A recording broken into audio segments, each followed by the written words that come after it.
Hey, good day there, YouTubers. What we got today is Richard's DX939. I'm taking this handles ramrod. Basically sent the radio in, said it was previously tuned by somebody. He's not real sure on the tune-up. He doesn't have a whole lot of faith in it. And he needs us to drive his X-Force 2x8. So, let's get on with the show, man. See what we got going on here. This is just preliminary checkup. Actually, okay, we got signal, so no receive issues. We'll go ahead and turn that off. Let's see where his frequency is. It looks pretty good, not bad. Now, 50-watt slug. About 2.5. Oh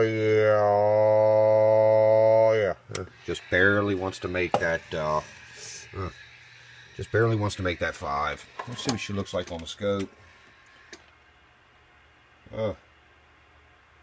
Almost 75% modulation. The negatives look kind of weird. It's hard to tell in these cameras. I mean, you have to kind of be here, but it's a little weird on the negatives. We'll see if we can do something with that. Peak side, oh yeah. Oh yeah. About 30. Alright, let me get into it and see what we got. We'll be back with an update. Hey guys, back on Richard's DX939. And right off the bat, this don't really work that well in these MOSFET finaled radios. I've been there, done that. Doesn't do anything. And we've seen by the watts, it's really not doing much.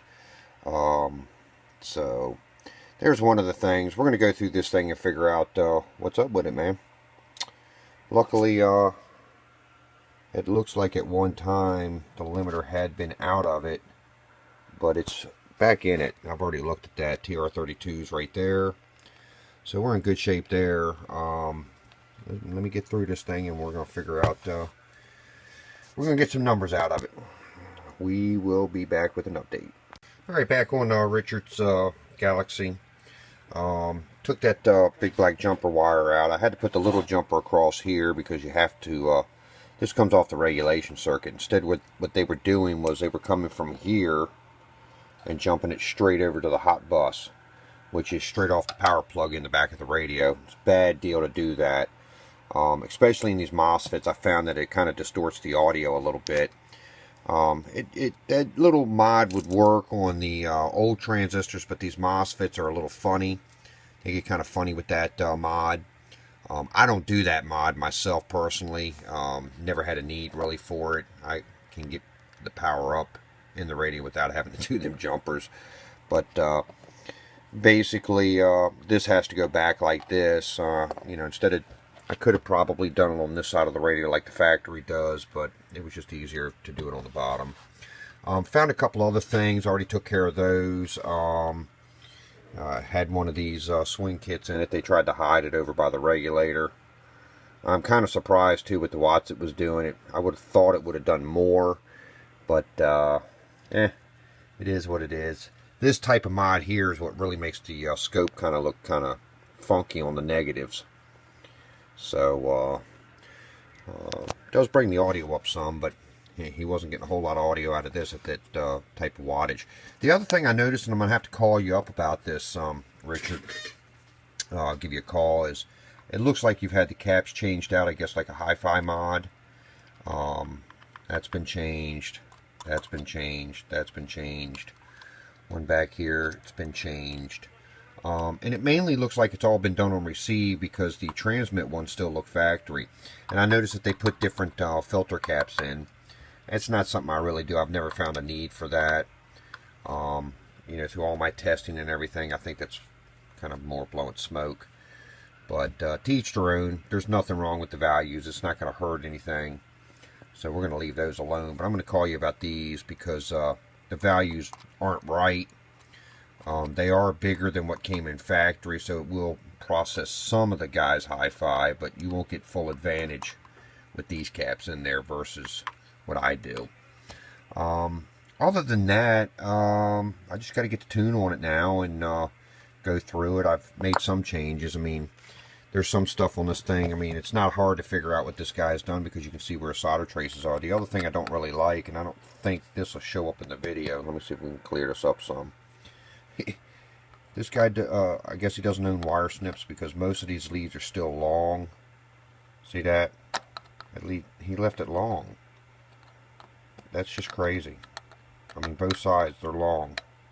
And I mean, granted, it's not up high enough to short out against the lid, but still, you know, it's part of the craftsmanship, you know, to make stuff look kind of uniform. And that's not the only one. I mean, there's other ones over in different areas of the radio I've seen.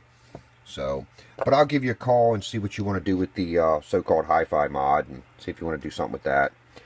Alright, we'll be back with an update, guys. Stickman, we're standing by. Alright, back on Richard's radio here.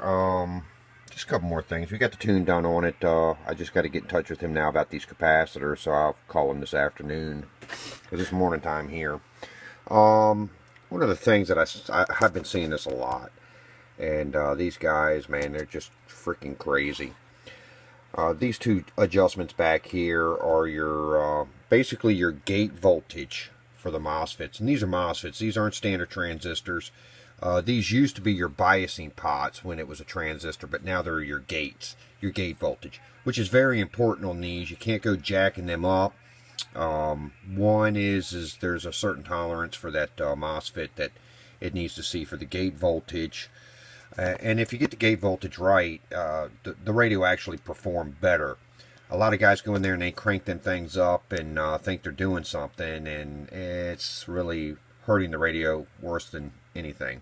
I know this final's been replaced. I did touch up the solder on the bottom of the board. Looked like it wasn't really very well soldered. So we took care of that, but the gate voltage was way out. They had this one here down at like 3.2, and then this one here was at like almost 5 volts, which is way too high for these. Max usually on those, I won't go usually over 3.6. The driver you can usually go up about 3.8 to 4 volts, but the final I don't usually go that high. And it kind of surprised me too, because I figured they'd be low after seeing that jumper wire in there that I took out, you know, this one right here. Because normally you got to go in and reset that when you do that jumper, and I'm not sure what somebody did, but we got that reset for you. Everything else is it's just a cab deal now. My tune's done on it. We did the audio mods we've got to do. So let's get on with this. 1 watt dead key. We'll go with the scope first, as you. I thought the reference was right. All right, let me readjust that. Hold on 1 second. Get that adjusted right. All right, and here we go, and look at that, man, that's sweet. It's over 200% modulation. Look at the negatives, they look great. No problems there. Nice curvature, and like I said, got a watt dead key on it. Oh yeah, one. Hello. It's about 13 RMS at that dead key, which is really, really good, considering these radios don't like low dead keys. Let me see, where's this variable power at? Give me a second. Every one of these radios is a little different.